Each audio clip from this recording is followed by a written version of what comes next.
பட்டிருக்கிறபடி வார்த்தை மாம்சமாகி அப்படின்னு. அப்ப ரெண்டாவது நம்ம இந்த வார்த்தையை கனம் பண்றோம்னா யாரை கனம் பண்றோம்? இன்டைரக்டா இயேசு கிறிஸ்துவ கனம் பண்றோம். வந்துருச்சா பாயிண்ட்? அடுத்த பாயிண்ட் உங்களுக்கு, இதாவது முதல்ல கனம் பண்ணணும், அடுத்தது இயேசு கிறிஸ்துவ கனம் பண்ணணும். கனம் பண்ணும்போது ஞானம் கிடைக்கும், ஞானத்தின் மூலம் கனமும் கிடைக்கும். ஆமென். புரிந்ததா?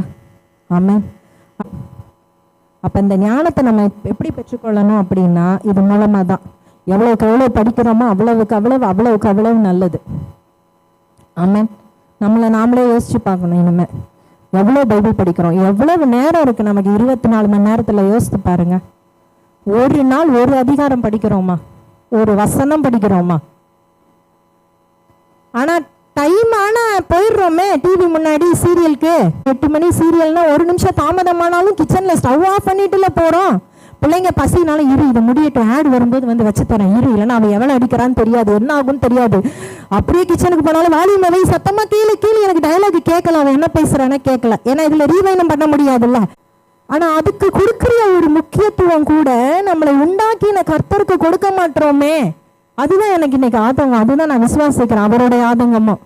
அந்த சீரியலுக்கும் அந்த சினிமாவுக்கும் அந்த விளையாட்டுக்கும் நம்ம கொடுக்குற அந்த முக்கியத்துவத்தை கூட உன்னையும் என்னையும் உண்டாக்கி இவ்வளோ நாள் ஜீவனோட வச்சு 3 வேளை சாப்பாடு போட்டு, யாரு சாப்பாடு போடுறா 3 வேளை? நம்மளை சம்பாதிக்கிறோம் இல்லை, நம்ம அப்படி நினச்சிக்கிட்டு இருக்கோம்னா நம்மளை மாதிரி ஒரு பெரிய யாருமே இல்லை, அவர் இல்லாம ஒண்ணுமே இல்லை. யோவான்ல எழுதப்பட்டிருக்காரு, சொல்ல என்னால் அன்றி ஒண்ணுமே செய்ய முடியாது அப்படி சொல்லிட்டாரு அவரு. என்னால் அன்றி உன்னால ஒன்றும் செய்ய முடியாது. அவர் இல்லைன்னா நம்ம இல்லை, அவர் நமக்கு உதவி செய்யலைன்னா இல்லை, அவர் கிருபை நமக்கு இல்லைன்னா நம்ம இல்லை. வேலைக்கு போக முடியாது, சம்பாதிக்க முடியாது, பிள்ளைங்களை படிக்க வைக்க முடியாது, ஜீவனோட இருக்க முடியாது, சுகபலத்தோட இருக்க முடியாது. அவர் கிருபையா ஈவா கொடுத்த இந்த வாழ்க்கையில அவருக்கு முதலிடம் கொடுக்க மாட்டோமா? அவருக்கு கனம் பண்ண மாட்டோமா? அவருக்கு செலுத்த வேண்டியதை செலுத்த மாட்டோமா?